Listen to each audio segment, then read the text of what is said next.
Good evening all. ये देखिए आपका आज का यूनिट का पेपर है। इसमें जो सीडीपी कुछ क्वेश्चंस मैं डिस्कस कर रहा हूँ आपके साथ। देखिएगा, गणित के प्रश्न को हल करना या किसी के बारे में कल्पना करना किस प्रक्रिया का उदाहरण है।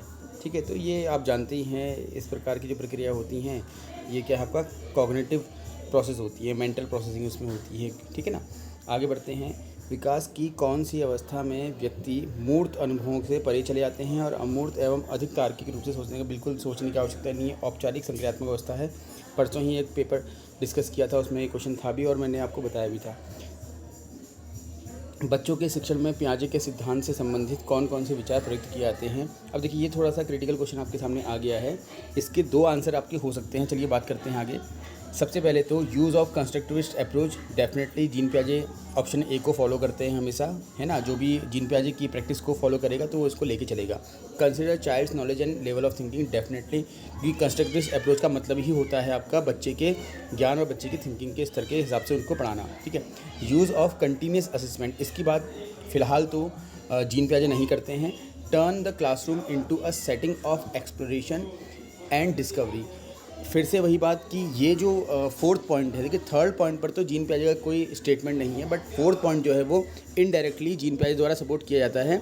बट ये जो पॉइंट है ये आपका जीन पियाजे के डायरेक्ट थ्योरी में नहीं है। तो इसके आंसर जो हैं आपके दो हो सकते हैं। पहला आपका आंसर होता है 1 और 2, क्योंकि डेफिनेटली आपका फॉलो कर रहा है जीन पियाजे की थ्योरी को। और अगर फोर्थ वाले को हम लेके चलते हैं कि फोर्थ वाला फॉलो करेगा तो इसका आंसर बी हो जाएगा। ठीक है, आगे बढ़ते हैं हम। नेक्स्ट क्वेश्चन आपका है, यदि कोई विद्यार्थी पढ़ने की इच्छा नहीं रखता है तो उससे किसी अच्छे परिणामों की आशा नहीं की जा सकती। बिल्कुल, बच्चा जब रेडी ही नहीं है पढ़ने के लिए तो उससे किस प्रकार के हम अच्छे परिणामों की आशा कर सकते हैं। ठीक है ना। तत्परता का नियम यहाँ पर काम करेगा। आगे बढ़ते हैं। किसी समस्या का समाधान करते समय यदि वह विद्यार्थी अचानक से उसी समस्या का हल ढूंढ लेता है, बिल्कुल ये अंतर्दृष्टि है, सूझ का सिद्धांत है। ठीक है, आगे बढ़ते हैं हम।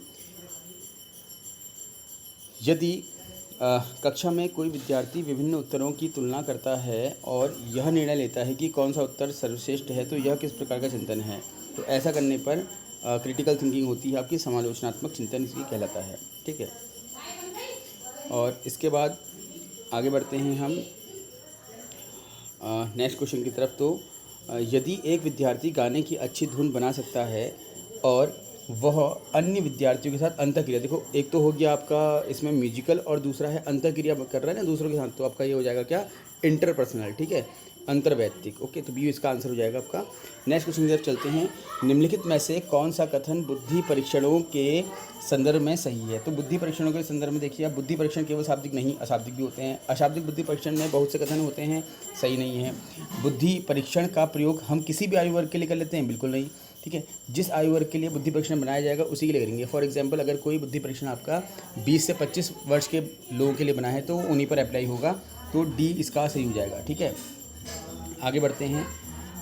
शिक्षा की प्रक्रिया में कौन सा उपागम अधिगमकर्ता को केंद्र में रखता है। बिल्कुल, लर्नर सेंटर और कंस्ट्रक्टिव अप्रोच दोनों ही क्या है आपकी बच्चे को ध्यान में रखते हुए बनाई जाती हैं। तो इसका आंसर हो जाएगा आपका क्या, ए एंड बी बोथ। ठीक है, ओके। देन आगे बढ़ते हैं। एक विद्यार्थी के लिए सुंदर हस्तलेख लिखता है क्योंकि उसके शिक्षक उसकी नोटबुक में एक बड़ा सा स्टार देते हैं। बिल्कुल, ये बड़ा विवरण है आपका, एक्सट्रिंसिक मोटिवेशन है, क्योंकि वो सिर्फ टीचर की शाबाशी के लिए ऐसा काम कर रहा है। ठीक, आगे बढ़ते हैं। किसी विद्यालय